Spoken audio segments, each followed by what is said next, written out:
என்னுடைய திரைப்பயணத்தில் கிட்டத்தட்ட 20 வருடங்களுக்கு மேலாயிருச்சு. மௌனம் பேசியதை தொடங்கி இந்த நிமிடம் வரைக்கும் எந்த திரைப்படத்திற்கும் என்னுடைய திரைப்படங்களுக்கு வெற்றி விழா நடந்ததும் இல்லை, நன்றி அறிவிப்பும் நடந்ததும் கிடையாது. அப்படி ஒரு சம்பவமே நடக்கலை, அப்படி ஒரு வாய்ப்பும் எனக்கு கிடைக்கலை. மாபெரும் வெற்றி படங்களாக இருக்கும் பொழுதும் வீட்டுக்குள்ளே தான் முடையும் கிடந்திருக்கேன். அது பருத்தி வீரனுடைய வெற்றியாக இருக்கும்போது சரி, வணிக ரீதியாக தோல்வியை தந்தாலும் அப்பவும் வீட்டுக்குள்ளே தான் இருந்திருக்கேன், வெளியே வர்றதில்லை. நான் என்னுடைய திரைப்படங்களை பொதுவாக திரைக்கு கொண்டு வருவதற்கு வரைக்கும் தான் நான் அதை பார்த்துட்டே இருப்பேன். அதுக்கப்புறம் அதை பார்க்குற பழக்கம் இல்லை. அது தேட்டரில் என்னவாக இருக்கோ, அது ப்ரெஸ் ஷோவில் கூட போய் நிற்கிறதில்ல, அந்த பழக்கம் இல்லைன்னு வச்சுக்கங்களேன். எனக்கு அதுக்கு காரணம் என்னென்னா, நிறைய பல்வேறு விஷயங்கள் இருக்குது. இந்த நல்ல நேரத்தில் அதை பற்றி பேச வேணான்னு நினைக்கிறேன் நான். ஆனால் இந்த திரைப்படத்திற்கு முதல் முறையாக நான் மாறி கூட 2-3 இடத்துக்கு வெளியில் போக வேண்டிய சூழல் ஏற்பட்டது. அதுக்கு காரணம் என்ன அப்படின்னா, முதல்ல இங்கே நீங்கள் இந்த ப்ரெஸ்ஸோ இங்கே பார்க்கும்போதும் கூப்பிட்டாரு. இல்லை சார், நான் வரல சார், நான் இங்கெல்லாம் வர்றத ஐடியாவில் இல்லை, பொதுவாக போக மாட்டேன் நான் அப்படின்னு. அப்புறம் மறாத நாள் திருநெல்வேலி, தூத்துக்குடி இங்கெல்லாம் போயிருந்தார். அப்போ போயிருக்கும் பொழுது அப்பவும் நான் போகலை, அவர் டீம் மட்டும்தான் போயிருந்தாங்க. அந்த டீம் போயிருக்கும்போது மாரியை பார்த்து தொடர்ச்சியாக சில கேள்விகள் வந்துக்கிட்டே இருந்தது. அதை நான் செய்தி ஊடகங்களில் பார்த்துட்ருக்கேன். அது முடிஞ்சு மறாத நாள் மதுரைக்கு வந்துட்டு, மதுரையில் நான் இருந்தேன். என்னை கூப்பிட்டு தேட்டருக்கு போனாங்க. சரி, நம்ம ஊருக்கு வந்திருக்காங்களேன்னு தேட்டருக்கு போனேன். அப்போ மாதிரி கூப்பிட்டாரு, சார்ப்பா நீங்கள் நாளைக்கு சேலம் மற்ற ஊர்களுக்கு போகிறோம், நீங்கள் வாங்கன்னு.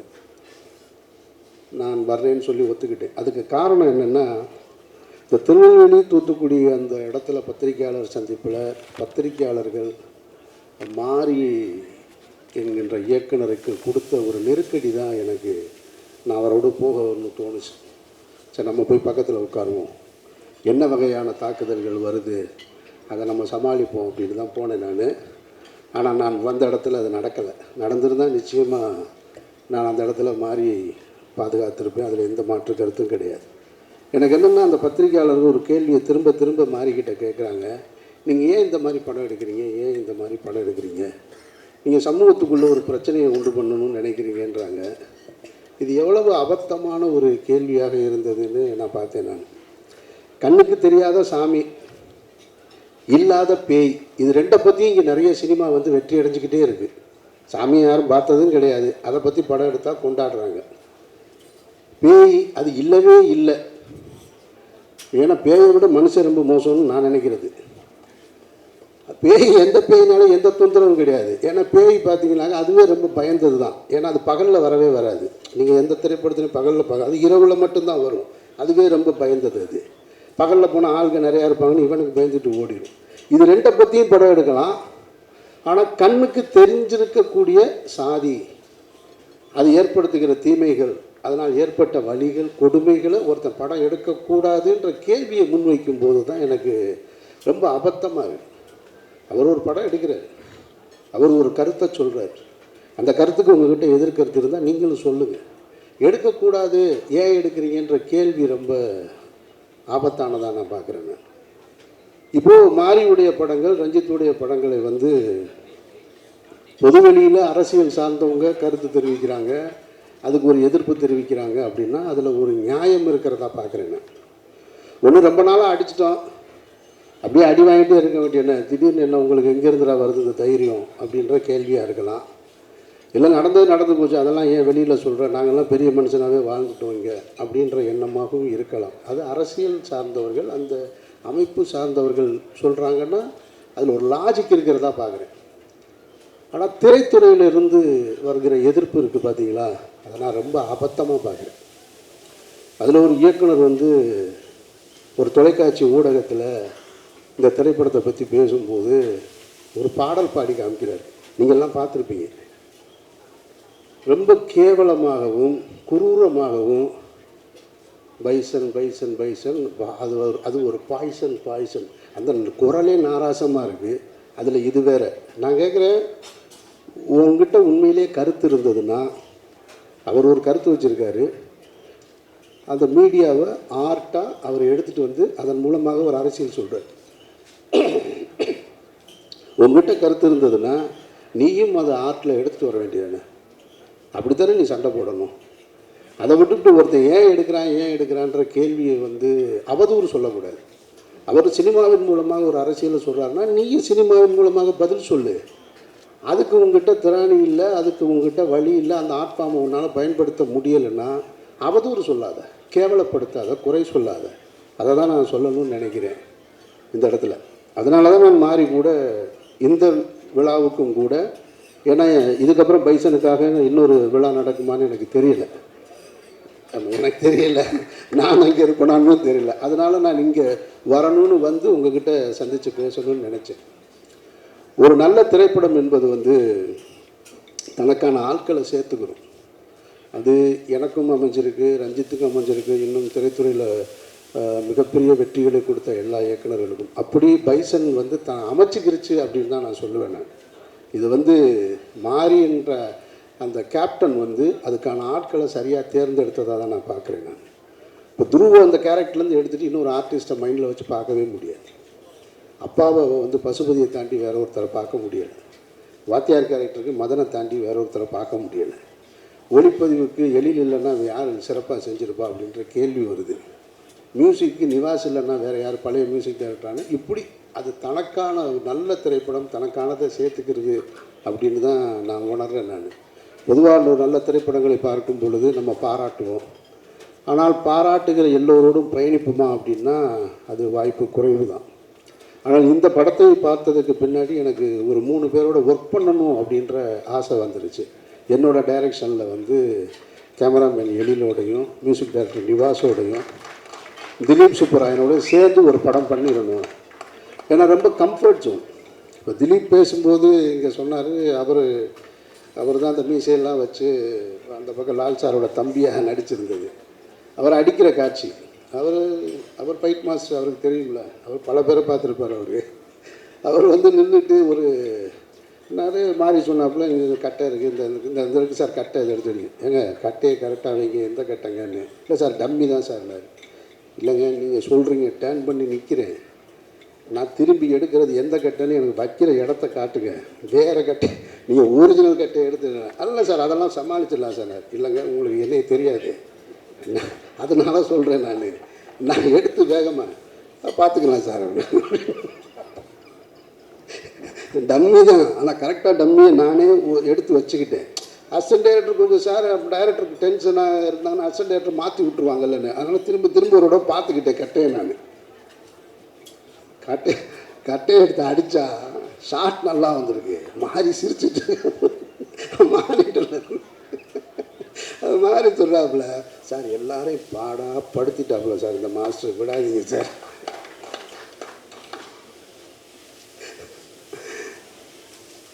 நான் வந்து திலீப்பே பார்க்குறேன் தான், அப்படியே இருக்காப்புல, கண்ணு லேசாக கலங்கியிருக்கு. ஆனால் என்னடா இவ்வளோ பேர் முன்னாடி திலீப் நீங்கள் சொன்னதுனால தான் நான் சொல்கிறேன், இல்லைனா சொல்லியிருக்க மாட்டேன். அப்படியே நிற்கிறாப்புல தான் இவர். ஒன்று அது ஒரு சின்ன மிஸ் ஆயிடுச்சு சார், ஒரு 1 more போகலாம் சார் அப்படின்னு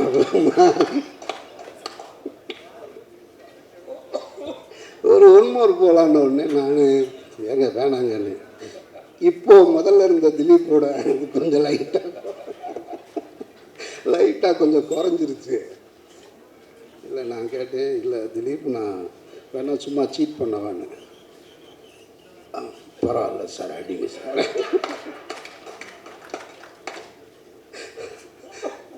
ரொம்ப நான் சொல்லி மாறிட்ட மாதிரி, எதாக இருந்தாலும் இதிலே முடிச்சிருங்க, 3ஆவதுலாம் போனால் நல்லதுக்கு இல்லை அப்படின்னு. அப்படி நடந்தது. மாஸ்டரோட அசிஸ்டண்ட்டு பக்கத்தில் இருந்து இப்படி பார்க்குறாங்க எல்லாருக்குமே. இவர் அந்த ஷாட்டு முடிஞ்சிருச்சு, திரும்ப மாறி கூப்பிட்டு அங்கே பாருங்கள் அசிஸ்டண்ட் பூரா எப்படி சிரிக்கிறாங்க பாருங்கள், உள்ளுக்குள்ளே அப்படி பூரா மறைஞ்சு சிரிச்சிட்ருக்கேன். ஏன்னா இந்த படத்தில் நிறைய ஃபைட் சீக்வன்ஸாக இருந்திருக்கு, வச்சு செஞ்சுருக்காப்புல அவர். அதனால் ஆனால் அதுக்கு பதிலுக்கு திலீப் என்னை ஒன்று வச்சு பண்ணிட்டார். அந்த பாம் அது வெடித்தது இருக்கு இல்லையா, என் பக்கத்தில் இப்படி தான் வெடிச்சிச்சு. ஆமாம், திலீப் பார்த்த வேலை தான் அது. ரொம்ப நல்லா கம்ஃபர்ட்டாக பார்த்துக்கிட்டாப்புல. ஆனால் அது வெடித்த உடனே திரும்ப உள்ள பாய்ஸ் எல்லாம் உள்ளே வந்துட்டாங்க, ரொம்ப சேவ் பண்ணிட்டாங்க. ரொம்ப சந்தோஷம். எழில் கேமராமேனு, எழில் ரொம்ப தன்மையாகவும் இதாக. நான் இந்த அறிமுக விழாவில், இசை வெளியீட்டு விழாவை அறிமுக விழா நம்ம நடத்தணும் இல்லையா, அதில் நான் சொன்னது உங்களுக்கு நினைவு இருக்கும்னு நினைக்கிறேன். நான் சும்மா ஒரு படத்தை பார்த்துட்டு அந்த படத்தில் நடிச்சிருக்கோன்றதுக்காக இந்த வாசிக்கிற பழக்கம்லாம் கிடையாது. என் மனதுக்கு தோன்றதைத்தான் நான் சொல்லுவேன். அப்படி தோன்றதான் சொன்னேன். அன்றைக்கி நான் சொன்னது, பசுபதி சார் உங்களை நான் ரசித்தேன் இந்த படத்தில்னு சொன்னேன் நான். இன்றைக்கு அதைத்தான் மக்கள் பூரா சொல்கிறாங்க. துருவ சொல்லும்போது சொன்னேன் நான் சேதுல விக்ரமை பார்த்தது கூட அது போலவே ஸ்பாட்டில் பார்த்துருக்கேன் அப்படின்னு சொல்லி, அந்த அங்கீகாரம் தான் இன்றைக்கி தமிழ்நாடு முழுக்க கிடச்சிருக்கு துருவனுக்கு. அதனால் நிச்சயமாக துருவுடைய உழைப்பு ஈடு செய்ய முடியாதது. அவ்வளோ பிரமாதமாக பண்ணியிருக்கான் துரு, அதில் ஒன்றும் மாற்று கருத்தே கிடையாது. கேமராமேனும் அதே தான், நான் மியூசிக் டைரக்டருக்கும் அதே தான். இன்றைக்கி எல்லா இடத்துலையும் நான் இதெல்லாம் சொன்னேன் நான். ஏன்னா இந்த படத்தை சத்தம் இல்லாமல் இசை இல்லாமல் பார்த்தேன், அப்புறம் இசையோடு பார்த்தேன். நான் இசையோட திரையரங்கில் தான் பார்க்குறேன். ஆனால் அந்த இசை வெளியீட்டு விழாவில் மியூசிக் டைரக்டரோட பெர்ஃபார்மன்ஸ் பார்த்து சொன்னேன் நான். இது எல்லாமே ஒரு பெரிய பில்லராக இந்த படத்துக்கு அமைஞ்சிருக்கு. மிகப்பெரிய வாழ்த்துக்கள். அப்புறம் நான் அந்த விழாவில் சொல்லும்போதும் அப்ளாஸ் கம்பெனியை பற்றி நிறைய சொல்லிட்டேன் நான், ரொம்ப சரியாக நடந்துக்கிட்டாங்கன்னு. அது நீலம் ப்ரொடக்ஷன்ஸ் அது இதுன்னு எனக்கு இப்போ தான் தெரியும். நீங்கள் சொல்லணும் ரஞ்சித், அதெல்லாம் சில விஷயங்களை நம்ம அதுக்காக தான் இந்த தடவை சொல்லணுன்றக்காக தான் அவங்க நீல கலரில் சேலையை கட்டிட்டு வந்திருக்காங்கன்னு நினைக்கிறேன் நான். ஏன்னா ரொம்ப பர்ஃபெக்டாக இந்த எனக்கு ஷூட்டிங் நம்ம வெளிப்படங்களில் போய் நடிக்கிறோம். இப்போ தான் அது தொடர்ச்சியாக ஒவ்வொரு கம்பெனிக்கு போகிறோம். சில கம்பெனியில் சொல்கிற ப்ரோக்ராமுக்கும் அதுக்கும் சம்மந்தமே இருக்காது. ஆனால் இந்த கம்பெனியை பொறுத்த மட்டும் ரொம்ப பர்ஃபெக்டாக இருக்குது. என்னை என்னோடய மேனேஜர் இங்கே தான் இருக்கான். அவன் அடிக்கடி சொல்லிக்கிட்டே இருப்பான், சார் ரொம்ப கரெக்டாக இருக்காங்க சார், ரொம்ப பர்ஃபெக்டாக இருக்காங்க, அவங்க எதாக இருந்தாலும் முன்னாலே சொல்லிடுறாங்கன்னு. இந்த ஃபங்க்ஷன் நடத்துகிறதையே நீங்கள் பார்த்தீங்கனாலே தெரியும், இவ்வளவு சிறப்பாக நடத்தியிருக்காங்க. இதைத்தான் நான் அந்த ஃபங்க்ஷனில் அப்ளாஸ்ன்னு சொல்லிட்டேன். ஆனால் அந்த அந்த அந்த கிரெடிட் பூரா போய் சேர வேண்டியது நீலம் ப்ரொடக்ஷன்ஸுக்கு தான், ரஞ்சித்துக்கு தான் போய் சேரணும். ரஞ்சித்துடைய தண்டகாரண்யத்தில் நடிக்கக்கூடிய வாய்ப்பு இருந்து நான் தவற விட்டுட்டு இப்போ நீலம் ப்ரொடக்ஷன்ஸில் பைசனில் என்னை நான் இணைச்சிக்கிட்டேன். நீலம் ஸ்டுடியோஸ் ஞாபகம் வச்சுக்கிறேன். அப்படியா? அப்போ நான் ப்ரெஸ்ஸுக்கு சொல்லிடுறேன், நீலம் ப்ரொடக்ஷன்ஸுன்றது ரஞ்சித்து மட்டும் தயாரிப்பாளர், நீலம் ஸ்டுடியோஸ்ன்றது ரஞ்சித்தும் அதிதியும் சேர்ந்துருக்கிறது. நீங்களும் ஞாபகம் வச்சுக்கோங்க. மற்றபடி இந்த திரைப்படத்துக்குள்ளே உள்ளே போகும்போது எனக்கு யாருமே பரிச்சயம் இல்லை. இப்போ வட சென்னைக்குள்ளே உள்ளே போகும்போதாவது சமுத்திரகனி இருந்தான், ஜெகதீஷ் இருந்தார், வெற்றி ஏற்கனவே எனக்கு தெரியும், அல்லது சுப்பிரமணிய சிவா உள்ளே இருந்தான், ஆர்ட் டைரக்டர் ஜாக்கி, எல்லாமே என்னோடய டீமு. இந்த படத்தில் எனக்கு தெரிஞ்ச ஒரே ஆள் ராஜா மட்டும்தான். பாக்கி எல்லாருமே புதுசு, எனக்கு யாரையுமே தெரியாது. ஆனால் என்னை ரொம்ப நல்லா பார்த்துக்கிட்டாங்க, கம்ஃபர்ட்டாக பார்த்துக்கிட்டாங்க. நானும் அவங்களோட ரொம்ப கம்ஃபர்ட்டாக இருந்தேன்.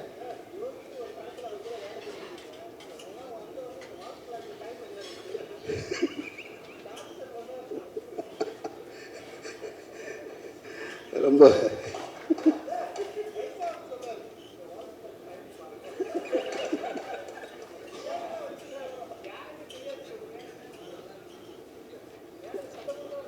ஒர்க் பண்ணதில்லை, நீங்கள் வேறு ஒர்க் பண்ணதில்லைன்னு சொன்னேன் நான். தெரியாதுன்னு எப்படி சொல்ல முடியும் இங்கே இருக்கிற யாரையும். ஒர்க் பண்ணதில்லை, ஷூட்டிங் ஸ்பாட்டில் அந்த கம்ஃபர்ட் இருந்தது. நான் அந்த விழாவில் சொன்னது தான், இந்த திரைப்படத்திற்கு இன்றைக்கு இங்கே பேசியவர்கள், இன்னும் வெளியில் எல்லோரும் பேசுகிறவங்க, திரைப்படத்தில் அந்த காட்சிக்கு கைதட்டல் வருது, என்னுடைய காட்சிக்கு இன்ட்ரொடக்ஷனில் இருக்குது, வசனத்துக்கு இருக்குது அப்படின்னா அது எல்லாமே இயக்குனருடைய சிந்தனை தான். நான் திரும்ப திரும்ப சொல்கிறதான், நடிகன் என்பவன் என்றைக்குமே இயக்குனருடைய டூல் தான். அவர் இயக்குனராக மாறிவிட முடியாது. அவர் சொல்கிறத உள்வாங்கி நம்ம கொடுக்குறது தான் ஒரு நடிகருடைய வேலையாக நான் நினைக்கிறேன். இந்த திரைப்படத்தில் அந்த மேடையில் சொன்னது தான், இந்த படத்தின் மூலமாக ஏதாவது ஒரு பேரும் புகழும் கிடைச்சதுன்னா அது மாரி செல்வராஜுக்கு தான். இங்கே நான் அந்த மாரி செல்வராஜுக்கிட்ட திருப்பி கொடுத்துட்றேன். நான் நீங்களே வச்சுக்கோங்க, அது உங்களுக்கானது. ரொம்ப சந்தோஷம். அதை தாண்டி மீடியாவுக்கு நான் அதிகமாக நன்றி சொல்ல கடமைப்பட்டிருக்கேன். காரணம், ஒரு திரைப்படம் என்பது பொழுதுபோக்கு உள்ள திரைப்படங்களாக இருக்கலாம். அது கருத்து சொல்கிற திரைப்படங்களுக்கு வெற்றி பெறுவது என்பது ரொம்ப குறைவாக தான் நடக்கும். இந்த வெற்றி விழாவை நான் எப்படி பார்க்குறேன்னா, தீபாவளிக்கு வந்த 2 படங்களில் ஒரு படம் இதைவிட பெரிய வெற்றி பெற்றிருக்கு, பணத்தால் பெரிய வெற்றி பெற்றிருக்கு. ஆனால் பைசன் பணத்தாலையும் படைப்பாலையும் மக்களிடத்துலையும் மாபெரும் வெற்றியை பெற்று. அப்போ அது ரொம்ப ரேர். ஒரு ஸ்போர்ட்ஸ் மூவி நிறைய பார்த்துருப்போம், ஆனால் எல்லா ஸ்போர்ட்ஸ் மூவிலையும் இது போல் இருக்காது. இதுக்குள்ளே ஒரு வாழ்வியல் இருக்குது, அதுக்குள்ளே கொஞ்சம் வயலன்ஸ் இருக்குது, எல்லாம் சேர்ந்து ரொம்ப மிக்ஸ்டாக சரிசமமாக மிக்ஸ் பண்ணியிருக்கு. அதை யார் அப்படின்னா மாரி செல்வராஜ் என்ற எழுத்தாளர் முடிவு செஞ்சது. எழுத்தாளர் முடிவு செஞ்சு அதை இயக்க அதுக்கு இத்தனை தொழில்நுட்ப கலைஞர்கள் உள்ளே சேர்த்து கொண்டு வந்தது. அதனால் இது எல்லா படைப்பையும் கொண்டு உங்ககிட்ட கொடுக்கும்போது நீங்கள் அதை சரியாக சேர்த்து, இதில் நீங்கள் பத்திரிகையாளர்களை நான் திரும்ப இதுக்கு நன்றி சொல்ல கடமைப்பட்டிருக்கேன். எல்லோரும் மிகச்சரியாக, அதாவது ஒரு பெருவாரியாக கொண்டாடிக்கிட்டு இருக்காங்க. எப்படி பைசனுக்கு மாபெரும் வரவேற்பு இருக்கோ, ஒரு 10 பேர் அதை எதிர்கருத்து சொல்லிக்கிட்டே தான் இருக்காங்க. அது எல்லா இடத்துலையும் நானும் பார்த்துட்டு தான் இருக்கேன். அது எதிர்கருத்து சொல்கிறவங்க சொல்லிக்கிட்டே இருக்கட்டும், அது இருக்கணும். படைப்பு என்றால் ஒரு படைப்புக்கான எதிர்கருத்து இருக்கணும். ஆனால் எது பெருவாரியாக இருக்குன்னா 90% மாபெரும் வரவேற்பு இருக்குது. அந்த வரவேற்பை மக்களிடத்தில் கொண்டு போய் சேர்த்து மாபெரும் வெற்றியை கொடுத்த ஊடக நண்பர்களுக்கும் பத்திரிகையாளர்களுக்கும் என்னுடைய நன்றியை தெரிவிச்சுக்கிறேன். ரொம்ப நன்றி, வணக்கம். நன்றி சார். அடுத்ததாக சாரி, எனக்கும் இந்த திரைப்படத்தில் நிறைய பேருக்கும் காட்சிகளில் தொடர்பு கிடையாது. ரெஜிஷாவுக்கும் எனக்கும் சுத்தமாக, அனுபமாவுக்கு எனக்குமாவது ஒரு சீன் இருந்தது. ஆனால் ஆஃப்டர் இந்த படம் முடிஞ்சு இந்த ப்ரொமோஷன் தொடங்கினதுலேருந்து இப்போ வரைக்கும் பார்க்குறேன். எனக்கு கல்லூரியில் படிக்கும்போது ஒரு தோழி இருந்தால் எப்படி ரொம்ப மனம் விட்டு பேசுவாங்களோ, ரொம்ப ஷார்ட் டைமில் பேசக்கூடிய ஒரு நபராக ரெஜிஷா இருக்காங்க. எனக்கு ஆச்சரியமாக இருக்குது. நானும் அவ்வளோ சீக்கிரம் பேசுகிறாரில்ல, என்னோடய இரண்டே கொஞ்சம் தள்ளி தான் உட்காந்துருப்பேன். ஆனால் அவங்க ரொம்ப உரிமையோடு பேசுவது ஒரு நல்ல ஃப்ரெண்டாக கிடைச்சது மாதிரி நான் பார்க்குறேன். நான் அனுபவமாகவும் அப்படி தான். அவங்களும் நல்லா பழகிறதற்கு ரொம்ப இனிமையானவங்க. அவங்களுக்கும் என்னுடைய நன்றியை தெரிவிச்சுக்கிறேன். நன்றி.